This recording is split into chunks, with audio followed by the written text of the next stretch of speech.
난 유대인 한 사람을 만나니 글라우디오가 모든 유대인을 명하여 로마에서 떠나라 한 고로 그가 그 안에 브리스길라와 함께 이달리아로부터 새로 온지라. 바울이 그들에게 가매 생업이 같음으로 함께 살며 일을 하니 그 생업은 천막을 만드는 것이더라. 안식일마다 바울이 회당에서 강론하고 유대인과 헬라인을 권면하니라. 실라와 디모데가 마게도냐로부터 내려오매 바울이 하나님의 말씀을 붙잡혀 유대인들에게는 예수는 그리스도라 밝히 증언하니 그들이 대적하여 비방하거늘 바울이 옷을 털면서 이르되 너희 피가 너희 머리로 돌아갈 것이요 나는 깨끗하니라. 이후에는 이방인에게로 가리라 하고 거기서 옮겨 하나님을 경외하는 디도 유스도라 하는 사람의 집에 들어가니 그 집은 회당 옆이라. 또 회당장 그리스보가 온 지방과 더불어 주를 믿으며 수많은 고린도 사람도 듣고 믿어 침례를 받더라. 밤에 주께서 환상 가운데 바울에게 말씀하시되 두려워하지 말며 침묵하지 말고 말하라. 내가 너와 함께 있음에 어떤 사람도 너를 대적하여 해롭게 할 자가 없을 것이니 이는 이 성중에 내 백성이 많음이라 하시더라. 1년 6개월을 머물며 그들 가운데서 하나님의 말씀을 가르치니라. 아멘.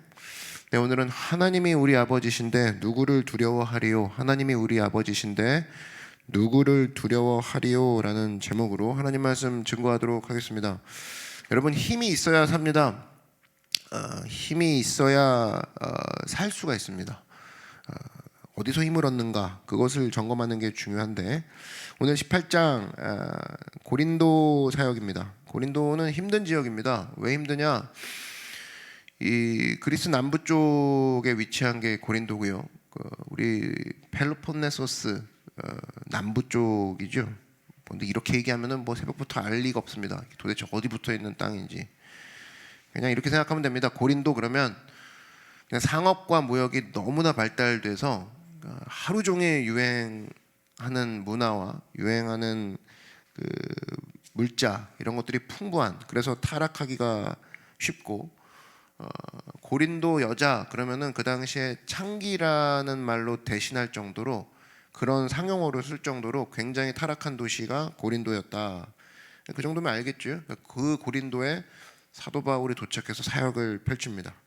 근데 1년 6개월 동안 머물렀다는 거예요. 이 영적으로 굉장히 안 좋은 도시, 한마디로 무당 있고 점쟁이 있고 뭐 여러모로 그 교회 다니는 집 앞뒷집으로 해가지고 막 그런 집이 있다 그러면 영향을 받을 수밖에 없죠. 아침에 눈 뜨면 막 목탁 소리 들리고. 근데 그런 데서 1년 6개월을 지냈다? 어떻게 지내셨어요? 물어보고 싶지 않습니까? 거기서 예수님 때문에 힘을 얻었습니다. 나 거기서 기도로 승리했어. 뭐 이렇게 얘기를 듣는 것처럼 사도 바울은 1년 6개월 동안 무슨 힘으로 그 창기의 도시, 타락의 도시, 그리고 최첨단으로 유행하면서까지 그 하나님 앞에 죄를 짓는 그 도시에 머물 수 있었을까? 분명한 힘이 있지 않고서는 그럴 수 없었다는 겁니다. 총 3가지인데 하나님께서는 믿는 자를 통해서 사도 바울에게 힘을 주셨고, 또 사도 바울을 반대하는 사람을 통해서도 사도 바울에게 힘을 주셨고, 또 하나는 끝판왕이죠. 하나님이 직접 사도 바울에게 환상 중에 힘을 주셨다는 겁니다. 이 3가지, 믿는 자, 반대자, 하나님이 직접, 이 3가지 통로를 통해 사도 바울에게 승리할 수 있게 하셨다라는 겁니다. 첫 번째부터 차례대로 살펴보겠습니다. 첫 번째는 믿는 자를 만남으로 힘을 주셨다라는 겁니다. 2절과 3절을 통해서 보면 한 사람을 만나죠. 아굴라라는 몬도에서 난 유대인 한 사람을 만나니, 그러면서 쭉 나옵니다. 여기 보니까 브리스길라와 함께, 그죠? 아굴라라 하는 이달리아로부터 새로운지라 바울이 그들에게 가매 생업이 같음으로, 여기서 이제 동질감을 느끼는 거죠. 직업이 같았고 또 같이 그 지역에서 살아냈습니다. 외롭잖아요. 그러면은 특별히 힘든 지역, 타 지역에서 만난 믿음의 사람들이 힘이 됩니다. 그러니까 이런 거죠. 내가 해외에 갔어요. 아니면 다른 동네 갔어요. 근데 막상 생각보다 당장 일을 하는 게 없고, 뭐 이렇게 맹위를 떨치면서 일하는 것도 아니는데 내가 무슨 일을 할 수 있을까, 그렇게 고민하는 사람들 있죠. 굳이 또 해외까지 안 가도 내가 하나님의 사람인데 특별히 남들보다 뭐 꿈도 없는 것 같고 또 어떤 기력도 없는 것 같고 열매도 없는 것 같은데 뭘 할 수 있을까? 아니에요. 거기 그냥 서 있는 것만으로도 그 근처에 있는 크리스찬들에게 힘이 된다라는 겁니다. 왜냐? 지금 브리스길라 아굴라가 그런 거예요. 이 외로운 크리스찬끼리 만났을 때 힘이 되더라. 여러분, 하나님께서는 어디든지 가면 믿는 사람을 만나게 함으로써 서로 믿는 사람들에게 힘을 줍니다. 그래서 성도가 성도끼리 만나잖아요. 그러면 영적으로 강해짐을 느껴요. 그래서 부부가 중요한 게 상태가 50% 정도의 믿음을 가진 사람들이 50%의 또 다른 배우자를 만났을 때 100% 이상의 믿음의 시너지가 나죠. 그러니까 이 제일 어리석은 사람이 누구냐? 혼자 있는 사람입니다. 50%의 믿음 가지고 바등바등 거리는 사람. 좋은 믿음의 사람 만나면 힘을 얻죠. 그래서 결혼이 중요합니다. 결혼할 때 내가 50%도 안 되는 믿음 갖고 있는데 아예 믿음 없는 사람 만나면 그냥 마이너스 50 되는 거고, 50%의 사람 믿음의 사람인데 내가 30% 적어도 30% 정도의 믿음의 사람을 만난다 그러면 둘이 합쳐 80이 될 것 같죠? 아니에요. 100이 넘어갑니다. 그래도 내가 당신을 보면서 하나님을 생각해, 당신을 보면서 예수님을 떠올려, 그래 우리가 기도로서 이거를 극복해보자. 거기서 믿는 사람들끼리 오는 시너지가 있는 거죠. 스스로 보잘것없는 사람이라 생각하죠? 절대 그렇지 않다라는 거예요. 여러분이 크리스찬, 성도 누구 한 사람만 제대로 만나기만 해도, 그냥 서 있기만 해도 서로에게 힘이 된다니까요. 외로운 지역에서 아 너도 믿음 지키고 있었니? 나도 믿음 지키고 있었어. 그게 오늘 사도 바울이 힘을 얻는 과정이라는 겁니다. 실라와 디모데 깡패들이 협박했죠. 근데 아테네에서는 바울만 있었고 뛰어넘어서 고린도에서 이 팀이 만납니다. 그런데 어떤 일이 벌어지느냐? 오늘 보니까 바울이 말씀에 붙잡혀 이런 얘기가 나오죠. 말씀에 붙잡혀. 이 헬라어 분사는 계속 한다라는 뜻이 있습니다. 그러니까 한 번 붙잡힌 게 아니라 계속 붙잡혀 있었다. 무슨 의미예요? 팀 실라와 디모데를 만남으로 계속적으로 강해지고 있었다. 바울이 하루만 강한 게 아니라 그 팀을 만남으로 계속 강하고 있었다. 그 얘기죠. 그래서 여러분, 우리가 사람들 보면은 각자마다 어두운 부분, 약한 부분이 있습니다. 분명히 있어요. 요즘 특별히 뭐 짐승만도 못한 사람들이 얼마나 많습니까? 그럼 이제 무슨 결론이 나오냐? 그렇게만 결론을 내리면 나는 아무도 안 만나. 이렇게 되는 거예요. 아무도 못 믿어. 이렇게 되는 거예요. 맞는 이야기인데 결국 선택입니다. 아무도 못 만나. 다 짐승 같고 사람은 다 죄인이기 때문에 아무도 믿을 게 못 돼. 이렇게 선택하는 사람이 있고, 어떤 사람은 그러나 하나님이 이 중에서도 모든 것이 합력하여 선을 이루시고 계셔. 그걸 믿는다 그러면 그 믿는 쪽으로 가야죠. 그랬을 때 예를 들면 이런 겁니다. 뭐 어디 해외를 갔어요. 뭐 로마 지방에, 로마 지역, 이탈리아 로마. 뭐 그런데 도둑이 많죠. 그런데 나중에 뭐 갖다 칩시다. 도둑 많아요. 그 도둑 많다 그러고 진짜 그런 사람이 있어요. 도둑이 많기 때문에 캐리어랑 자기랑 막 몸을 묶어놓고, 뭐 숙소에서 나오지도 않고. 그렇다 그러면, 그것만 마음에 두고 있다 그러면 도둑질은 당하지 않겠지만 로마는 보지 못하고 오는 거겠죠. 잠만 자다 오는 거겠죠. 집만 지키다 오는 거죠. 근데 만약에 그냥 가져갈 테면 가져가라, 그냥 거지같이 입고 뭐 지갑 몸에 그냥 숨겨놓고 마음껏 차라리 보는 게 낫죠. 차라리 그냥 가져갈 거 몇 개 없어지겠다, 가면 몇 개 없어지겠다 생각하고 귀중한 것만 그냥 몸 안에 놓고 다닌다. 그 여행 즐기는 게 그런 게 낫죠. 인생도 마찬가지입니다. 지킨다 인생도 중요하지만 잃어도 괜찮아. 잃어도 괜찮아. 하나님이 잃은 걸 통해서도 일하고 계셔. 그걸 통해서도 일하고 계실 거야. 그거 믿고 나간다 그러면 자유로워진다는 겁니다. 그래서 크리스천도 두 종류가 있어요. 주신 거 다 지켜야지. 스트레스 머리가 터집니다. 근데 꿈도 이런 거죠. 꿈도 주신 거 다 잡아야지. 뭐 재물도 주신 거 다 잡고 절대 놓치지 말아야지. 그 머리 터지는 크리스찬인 거예요. 갈수록 복잡하게 사는 크리스찬. 크리스찬이 아니죠, 그런 건. 근데 뭐 이러도 괜찮아. 주신 분도 하나님인데 다시 재조립해서 그 조합해서 주시는 거 아니겠어? 이거 어차피 하나님이 이끌어 가시는 거 아니겠어? 꿈을 뺏어 가셨으면 다시 더 큰 꿈 주시겠지. 아니, 사람도 뭔가 생각이 있어서 일하는 게 사람인데 하나님이 이 정도로 일하면은 생각 없겠어, 하나님이? 그거 믿고 나가는 게 진짜 크리스천이죠. 바울도 그런 거예요. 바울이 그래 괜찮아, 아테네에서 실패해도 괜찮아 하면서 고린도로 내려왔다니까요. 아테네에서 실패했으면은 머리 아파 집에 가서 쉴래 이게 돼야 되거든요. 그냥 본부로 돌아가자. 아테네에서 실패했으니까 기도원 며칠 올라갔다 올래가 돼야 되는데 고린도로 내려갔단 말입니다. 더 안 좋은 도시.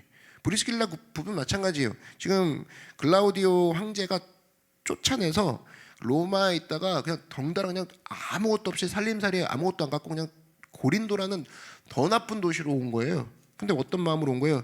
그래, 괜찮아, 뭐 내가 하니 하나님이 하지 이런 거거든요. 근데 이렇게 둘이 만나니까 힘이 되는 거라는 거예요. 그러니까 이렇게 힘을 주시더라는 거예요. 중요한 건 뭡니까? 하나님은 성도와 성도의 사이를 통해서도 힘을 주신다. 그래서 여러분 한 사람 한 사람이 실라와 디모데고, 여러분 한 사람 한 사람이 바울과 또 아굴라와 브리스길라라는 거예요. 오늘 그런 사람들 만나는 축복이 있길 주의 이름으로 축원합니다. 여러분 삶의 자리에서 또 여러분이 그런 사람이에요. 별 볼 일 없는 것 같이 도망쳐 나오고 쫓겨가고 와 내가 뭘 할 수 있을까인데 그냥 그 있는 사람 그 있는 모습 그대로 딱 만났을 때 와 너도 믿었어? 나도 믿었어. 하나님이 뭔가 생각이 있겠지? 아멘 아멘 그러면서 막 하이브 하면서 그러면서 간다는 거예요. 그래서 여러분 하나님께서는 믿는 자를 통해서 반드시 역사하신다. 또 두 번째 하나님께서는 반대자를 통해서도 역사하신다라는 거예요. 도우신다라는 겁니다. 오늘 6절 보시면 그들이 대적하여 비방한 거는 욕한 거죠. 욕하는 사람들이 있어요. 근데 바울이 옷을 털면서 이르되 바울의 반응을 보십시오. 너희 피가 너희 머리로 돌아갈 것이요 나는 깨끗하니라 이후에는 이방인에게로 가리라 하고. 그래서 나는 멀리 간 줄 알았거든요. 이방인에게 간다. 너네 이런 식으로 나를 핍박하냐? 그런데 7절 보시면 거기서 옮겨 하나님을 경외하는 디도 유스도라는 사람의 집에 들어가니 그 집은 회당 옆이라. 회당에서 핍박받고 어디로 넘어갔어요? 회당 옆으로 갔어요. 그죠? 그러니까 이게 좀 웃긴 거죠. 여기 보니까 누굴 만났냐? 하나님을 경외하는 디도 유스도 이 사람을 만났어요. 이거는 하나님을 경외하는 자, 이 표현은 이방인에서 개종한 사람을 얘기해요. 유대인이 아니에요. 이방인에서 개종한 사람. 중요한 건데 왜 중요하냐? 바울은 회당에서 사람들이 핍박을 했어요. 핍박을 하고 사람들이 또 거기서 받아들이지 않는데 여기서 고린도 전체를 떠나지 않았다는 거예요. 그냥 바로 옆으로 갔어요. 우리가 알 수 있는 내용이 뭐냐? 성도와의 문제가 있어요. 그죠? 회당이 믿는 사람들 아니에요. 하나님을 그래도 아는 사람들. 그렇다 할지라도 그 사람들이 핍박하고 그 사람들이 이해하지 못하고 오해한다 할지라도 교회를 떠나지 않는다. 바울이 보여준 모습이라는 거예요. 근데 되게 이런 식이죠. 교회가 문제 있다. 그러면 바로 신앙마저 떠나버립니다. 우리가 해야 할 일이 그런 건데 내가 하나님의 믿음을 지키면서 신앙을 생활하면서 비난을 받을 때가 있죠. 욕 먹을 때가 있어요. 욕을 할 때가 있어요. 그게 이유가 맞는 욕이든 아니든 그렇다 할지라도 그 자리를 떠나면 안 된다는 겁니다. 여러분 성경에 보면 왜 이렇게 자신 있게 얘기하냐면 성경에 비난 안 받은 사명자가 없다라는 거예요. 다 비난받았어요. 이사야 욕 먹었죠. 예레미야 뺨 맞았죠. 예수님 십자가에 못 박혀 결국 죽였죠. 다 침례 요한 막 욕을 무주기로 먹었습니다. 근데도 이 사람들의 공통점이 뭐냐? 욕 먹어도 안 떠나더라. 욕 먹어도 안 떠나더라. 공격을 당하고 비난당해도 오히려 거기서 힘을 얻더라는 거예요. 대표적인 게 다윗이죠. 다윗 보면 사무엘 하를 한번 보시면 한번 나중에 줄치면서 한번 보십시오. 표현이 많이 나오는 표현 중에 하나가 하나님이 함께 하셔서 이런 표현이 많이 나옵니다. 근데 이때 상황이 어떤 상황이냐면 다윗이 그 초원에 누워가지고 기타 치면서 시편 만들고 있을 때가 아니에요. 사울에게 쫓기는 밤에 성경이 계속 얘기하는 게 뭐냐? 하나님께서 함께 계셔서. 그래서 오히려 사울이 있었고 사울 때문에 다윗이 더 강해지고 사울 때문에 다윗이 더 하나님께 가까이 가더라. 그럼 좋은 거 아니에요? 내 삶에 사울이 있어요. 그럼 사울 때문에 미칠 지경이다 아니라 사울 때문에 내가 하나님을 더 찾고 있다. 그렇다면 이 사울이 올해는 참 역할을 잘하고 있네. 나한테 이 반대자가 역할을 잘하고 있네. 여러분 그런 반대자가 있습니까? 그럼 그 반대자 때문에 기뻐하십시오. 우리가 신앙 고백하잖아요. 나는 예수님 때문에 기쁩니다. 근데 그 나를 향해 행악하는 그 자들 그것 때문에 내가 그것 때문에 머리가 아픕니다가 아니라 그 사람 때문에 내가 더 하나님을 생각하게 되네. 더 하나님을 찾게 되네. 그럼 기쁠 수밖에 없구나. 그렇게 고백하는 여러분 되기를 바랍니다. 다윗이 강해진 이유 사울 때문이었다라는 거예요. 모세가 나갔던 이유 바로가 있었기 때문이라는 겁니다. 그래서 여러분 오늘 앞에 축복한 내용이 오늘 하루 이 브리스길라와 아굴라를 만나는 것처럼 또 오늘 하루 여러분 삶 가운데 사울과 바로를 통해 하나님이 또 나에게 힘을 주시는구나, 그런 축복도 발견하는 여러분 되길 주의 이름으로 축원합니다. 세 번째는 반대자를 통해서도 나에게 힘을 주시는 분, 또 믿는 같은 동료를 통해서도 힘을 주시는 하나님인데, 하나님이 세 번째 방법으로는 나에게 직접 도움을 주시는, 나에게 직접 오셔서 나를 일으켜 세우시는 분이시기도 하다라는 겁니다. 오늘의 핵심 주제인데 9절 한번 보시면, 밤에 주께서 환상 가운데 바울에게 말씀하시되 두려워하지 말며 침묵하지 말고 말하라. 이거는 아브라함 때도 똑같았죠. 어느 순간 하나님이 두려워하지 마. 그 얘기 뭐예요? 실상 그 본인들은 지금 두려워하고 있다 이 얘기입니다. 그러니까 앞에서 사실은 믿는 자를 통해서도 힘을 주셨고, 반대자를 통해서도 내가 요즘 반대자 때문에 오히려 힘이 나네, 기도 안 하던 기도를 하게 되네, 이렇게 힘을 주셨지만 실상은 그 밤에 딱 혼자 있을 때 그때 찾아오는 고독은 이것 갖고는 해결이 안 되는 고독이 있다라는 거예요. 그죠? 난 요즘 믿는 사람 만나, 난 요즘 믿지 않는 사람 때문에 더 힘이 나, 이게 한계가 올 때가 있다는 겁니다. 근데 주님이 어찌하시고 두려워하지 마, 딱 그렇게 밤에 환상 중에 얘기하시는 거예요. 그러니까 이게 희망인 거예요. 이게 하나님이 직접 격려해 주시는 장면이라는 겁니다. 모세가 죽었어요. 사실 여호수아가 얼마나 힘들었겠습니까? 그 전까지는 누구한테 물어보면 되고, 누구예요?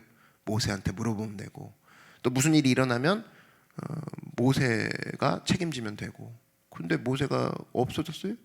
여호수아밖에 안 남았네. 그때 하나님이 어찌하시고 이것도 직접 격려하시는 장면이 나오죠. 여호수아 1장에 강하고 담대하라. 그거 좋고 우리는 막 신나죠. 강하고 담대하게. 아니에요. 여호수아는 그 직전에 강하지 않았고 담대하지 않았던 마음 갖고 있었다, 그 소리입니다. 그때 주님 주신 말씀을 붙잡았다, 그 얘기입니다. 이걸 붙잡을 수 있었던 여호수아의 자세는 뭐예요? 내 판단을 지금 믿을 때가 아니구나, 말씀 붙잡아야 되겠구나. 그래서 내 판단으로 보면 내가 지금 강하고 담대할 게 뭐가 있어? 모세가 살아 돌아오는 것도 아니고, 백성들은 지금 이제 겁먹고 오히려 뒤로 물러설 지경인데 내가 강하고 담대하, 그런 마음이 생기지 않는 걸, 그 여러분 선택이에요. 아무리 봐도 내가 강하고 담대할 이유가 없고, 무엇보다 잘 의지하는 게 그거죠. 강하고 담대할 마음이 안 생겨요. 그럴 때만 마음만 붙잡는 게 인간의 본심이죠. 근데 하나님은 뭘 붙잡으래요? 네 컨디션, 네 기분, 네 지금 분위기 붙잡지 말고, 붙잡을 거면 내 말씀 붙잡아. 무슨 말씀? 강하고 담대하라. 그러니까 우리 선택이라니까요. 강하고 담대할 분위기가 오늘은 아니거든, 그냥 내일 얘기해. 이런 사람들이 있는 반면 선택이거든요. 근데 그렇지, 지금 아무것도 못 잡는 판이라면 강하고 담대하라, 이 말씀 붙잡아야지. 그래서 붙잡고 강하고 담대해지느냐? 아니면 내가 오늘 붙잡을 마음 아니니까 내일 붙잡겠다, 나중에 생각날 때 붙잡겠다. 그놈의 생각날 때 붙잡겠다. 그죠? 생각이 안 나니까 문제라니까요. 그때 말씀 붙잡고 일어섰던 게 여호수아. 우리는 보통 기도하면 그래요. 응답 늦는다 그러죠. 그건 내 기준으로 봤을 때 늦는다는 거예요. 그 늦는다는 게 표현이 누굴 기준으로 본 거예요? 내가 보니까 이번 주에 뭔가 일이 벌어져 있어야 되는데 이번 주도 그냥 넘어가네. 그럼 내가 볼 때 늦은 거예요. 근데 그거는 하나님이 늦은 게 아니라 내가 조급한 거다, 이렇게 해석해야 됩니다. 하나님이 지금 늦고 계시다가 아니에요. 여러분, 아브라함이 아들을 주시겠다 약속을 받고 몇 년 이후에 이삭을 얼굴을 봤죠? 25년. 지체라고 생각하죠 우리는. 25년 뒤에 아들을 주실 거면 차라리 24년쯤에 얘기하시지, 25년 전에 얘기하셔가지고 왜 사람을 그렇게 피말리게 하십니까? 아니에요. 하나님은 온 타임이었다고, 적당했다고. 우리도 마찬가지예요. 정확한 타임에 우리에게 주실 것을 주신다라는 겁니다. 여러분 믿으십니까? 그러니까 우리가 항상 얘기할 수 있는 게, 예수님 때문에 나는 좋은 일이 일어납니다, 예수님 때문에 기적이 일어납니다, 그렇게 확신할 수 있다는 거예요. 그 타이밍이 제일 잘 나타난 게 예수님이 보여주시는 건데, 요한복음 11장에 나사로가 나옵니다. 그 나사로는 고아였죠. 고아가 뭐 나사로, 마리아, 마르다 다 세 사람 전부 다 살고 있는데 이곳에서 예루살렘이 한 2마일 정도 떨어져 있어요. 근데 예수님이 쉬실 수 있는 유일한 곳이 거기였다는 겁니다. 그만큼 떨어져서 가서 쉬고 다시 오고 이거 반복하셨다는 거예요. 11장 5절을 보시면 예수께서 본래 마르다와 그 동생과 나사로를 사랑하시더니, 사랑하고 친했던 사람들이에요. 그냥 간 게 아니라, 집이 좋아서 쉬러 간 게 아니라 사랑하시더니, 성경에 나와 있죠. 6절에 보니까 나사로가 병들었다함을 들으시고 그 계시던 곳에 이틀을 더 유하시고. 그러니까 이게 병들었다함을 들었어요. 근데 사람을 보내서 빨리 보내달라고 함에도 불구하고 예수님이 왠지 지체한 것처럼 보이죠. 예수님이 빨리 발걸음을 재촉 안 하세요. 빨리 안 왔다 그겁니다.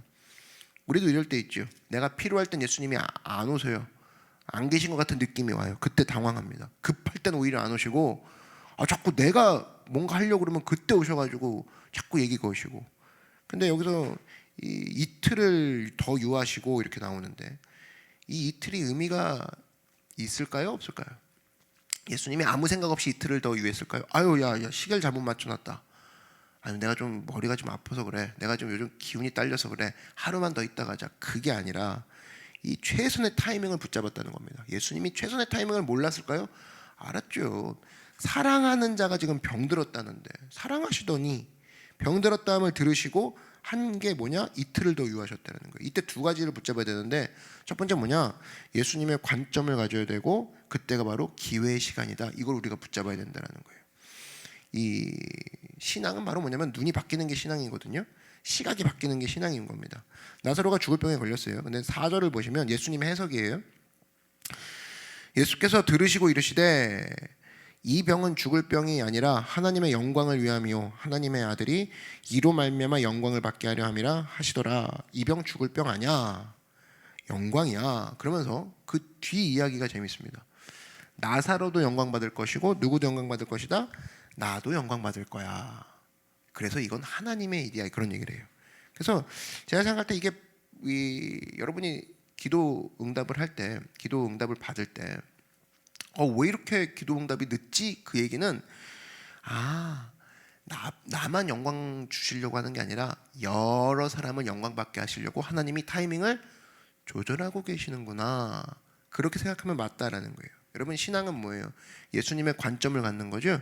내 관점이 아니에요. 내 관점에서는 지금 빨리 주세요, 이게 맞는 것 같은데 이번 기도 응답은 좀 늦네, 하나님이 늦으시는구나가 아니라 여러 사람, 나사로도 영광받고 예수님도 영광받게 하려 하심이구나. 요번 기도 제목이 늦는 이유는 나도 영광받고 저 사람도 영광받고 이 기도 제목이 이루어짐을 통해 영광받는 누군가가 또 있고 동시에 하나님도 영광받는 그 타이밍까지 하나님이 조절하고 계시는구나, 이렇게 생각하면 된다라는 겁니다. 그래서 늦어지는 것처럼 보이는 거예요. 에스겔서 37장에 보면은 내 관점으로 보면은 해골밖에 없어요. 해골인데 무슨, 이 죽어서 신음하는 사람도 아니에요. 해골이에요. 그 뼈밖에 없어요. 그럼 소망이 없는 거죠. 내 관점으로 보면 소망 없는 해골이에요. 그럼 이러고 살아가는 게 세상 사람과 똑같습니다. 더 이상 아무것도 볼 것도 없어. 그냥 뭐 다 살다가 거기서 죽어 묻히는 거야. 그냥 해골 보고 절망입니다. 이거는 너무 오버 아닙니까? 아니라 당연한 피드백이에요. 해골 보고 절망하는 건 누구나 그런 피드백이 나온다고. 근데 왜 거기를 하나님이 끌고 가셨을까? 그런 생각 안 들어요? 왜 성령께서, 왜 하나님의 영이 굳이 좋은 데가 많은데 푸른 초장 쉴만한 물가도 있는데 왜 에스겔을 해골의 골짜기로 끌고 가셨을까? 그런 생각 안 듭니까? 왜 끌고 갔을까요? 생기가 들어가서 하나님의 군대로 되는 걸 보여주려고. 그지? 완전히 절망인 상태에서 완전한 희망, 완전 군대라니까요. 그냥 뻐근 애가 아니라 일어나서 정상인보다 더 센 사람으로 만들어버리는 그 중간에 하나님이 계심을 보여주려고 에스겔을 골짜기로 데려갔다라는 거예요. 그지? 자꾸 절망하는 거 사실은 믿음 없는 겁니다. 자꾸 푸념하는 거 있죠. 푸념할 것 같으면 뭐하러 예수 믿습니까? 맨날 예수 믿어놓으면은 맨날 소망의 골짜기에 그 해골의 골짜기에 가가지고 그 사람 뒤에서는 하나님께서 생기야 일어나라 해가지고 해골 바가지를, 그죠? 군대 사람으로 막 일으키고 있는데 그건 안 보고 있고 아, 여기 또 해골이 있어. 아휴, 이 사람 어떻게 죽었을까? 이거 쓰다듬고만 있으니 뒤에서 막 군대가 일어나고 있는데 그럴 거면 뭐하러 예수 믿냐는 거예요. 그지? 뭐야, 여기를 왜 데리고 오셨지? 아, 여기서 뭔가 일들이 벌어지게 하려고 여길 나를 이끌고 오셨구나. 그럼 여러분 삶도 마찬가지죠. 왜 나에게 이런 어려움을 주셨지? 아, 이런 절망 가운데서도 하나님이 개입하심으로 말미암아 생기야 일어나라, 생기야 들어가라. 여기서 절망이 소망으로 바뀌는구나. 이거 보여주게 하시려고 나를 이 골짜기에 머물게 하시는구나. 그래서 여러분 상황이 어렵잖아요. 그러면 생각이 뭔가 좋은 일이 일어나려고 하나 보다, 이렇게 생각해야 맞다라는 겁니다. 그게 그냥 바보같이 무조건 좋은 생각만 하십시오, 이런 세상 처세술과 같지 않다니까요. 제가 미쳤다고 설교 원고 준비해가지고 올라와가지고 여러분 좋은 생각하십시오, 이거 그거 유튜브에 봐서도 누가 해도 그런 얘기는 해요. 근데 뭔가 달라도 얘기하는 이유가 뭡니까? 왜 갑자기 좋은 생각 가지십시오, 좋은 일이 일어납니다, 기적이 일어납니다, 그 얘기 왜 하는 거예요? 예수님 때문에. 여러분 믿으십니까? 예수님이 그런 능력을 하실 수 있는 분이니까.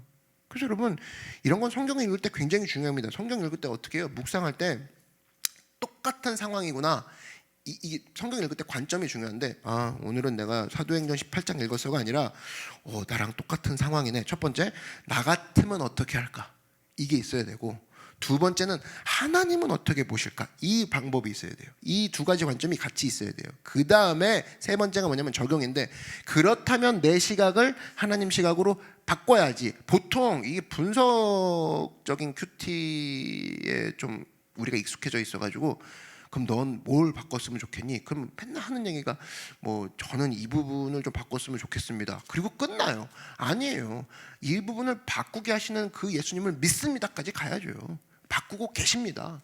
그래서 그 믿음과 확신을 가지고 하나님이 지금 나를 옮기시는 중입니다. 나의 시각에서 하나님의 시각으로 옮기고 있는 중입니다. 이틀이 늦었어요. 그러면 주님이 그런 이유가 있으시겠지. 나사로가 부활의 표적이 되는 것을 보여주기 위해서. 나중에 결국에는 나사로가 부활한 그곳에서 예수님이 무슨 얘기를 하시려고 이틀을 요하신 거예요? 이틀 동안 사람들이 절망도 하고 배신도 느꼈겠죠. 야, 무슨 예수를 믿기는 뭘 믿어. 그리고 사람들이 몰렸겠죠. 어디 한번 망하는 거 한번 보자. 그랬을 때 예수님이 그 사람들이 막 모인 자리에서 뭐라고 한마디 하십니까? 나를 믿는 자는 죽어도 살겠고. 그 대사 한마디 하시려고 그 이틀 동안 유하게 하신 거예요. 그래서 사람들이 충격이 있는 거죠. 와, 저분을 믿으면 산다는 거를 이제 확실히 알겠어. 나사로 분명히 죽었던 거 봤지? 이틀 동안 죽었던 거 봤지? 냄새 났잖아. 그거를, 그 영광을 다 함께 보여주게 하시려고 이틀 동안 유하셨다라는 거예요. 여러분 하나님의 시각이 정확합니까? 여러분 시각이 정확합니까? 우리 시각보다 하나님의 시각이 정확하다는 거예요. 이거는 그걸 통해서 오히려 부활의 메시지가 단번에 전해지고, 그것을 통해서 제자들, 같이 있는 제자들조차 엄청난 임팩트가 됐죠. 그때부터 제자들이 조금씩 달라지기 시작합니다. 예수님이 죽는가? 예수님이 죽으시면 어떻게 되는가? 그때부터 머리가 돌기 시작해요. 그리고 그것은 사도행전으로 넘어왔을 때 제자들이 언제나 십자가와 그리스도의 부활을 증거하더라. 그거 증거할 때마다 그때가 생각났을 거라고. 아, 나사로 기억나지? 예수님이 이틀이나 유하셨던 거, 그걸 통해서 우리에게 보여주셨던 거, 너 잊지 마라, 잊지 마라. 여러분들도 잊지 마십시오. 막 얘기했던 거. 그 영광을 함께 누리기 위함이라는 겁니다. 그래서 여러분, 예수님께서 요한복음 13장부터 17장까지는 제자들 앞에 마지막 설교하는 장면이잖아요. 그때 예수님이 시작 설교를 산상수훈을 하시고 마지막 설교를 다락방으로 끝내십니다. 근데 14장쯤 가면은 참 이게 묘해요. 예수님이 직접 설교하심에도 불구하고 근심했나 봐. 14장 1절이 이렇게 시작합니다. 근심하지 말라. 진짜 근심하고 있으니까 근심하지 말라. 너희는 마음에 근심하지 말라. 하나님을 믿으니 또 나를 믿으라. 근심이 헬라어로 테라소라고 합니다. 흔들리다 이런 뜻이에요. 흔들리다. 무슨 얘기예요? 예수님이 흔들리지 말라 그 얘기예요. 근심에 관한 주님의 명령은 한 가지입니다. 흔들리지 말라. 흔들리지 말라. 흔들리지 말라. 여기에 불순종하면 주님의 명령 앞에 불순종하는 거죠. 민수기 14장 28절에도 얘기하는 거죠. 그들에게 이르기를 야훼의 말씀에 내 삶을 두고 맹세하노라. 너희 말이 내게 들린 대로 내가 너에게 행하리니. 왜 근심하지 말라 그랬냐면 너희가 한 말 그대로 오늘 그대로 내가 행할 거라 그거예요. 근데 맨날 하는 말이 근심하는 말 있죠. 이러다 망하지 이러다 망하지. 그러면 내가 그대로 들어주겠다라는 거예요. 하나님이 그 얘기를 한다는 겁니다. 이대로 있다간 썩지, 이대로 있다간 쓰러지지, 이대로 있다간 넘어지지. 그럼 내가 그 말대로 행하리니 안 된다라는 거예요. 우리 집은 될 리가 없어. 그러니까 안 된다는 겁니다.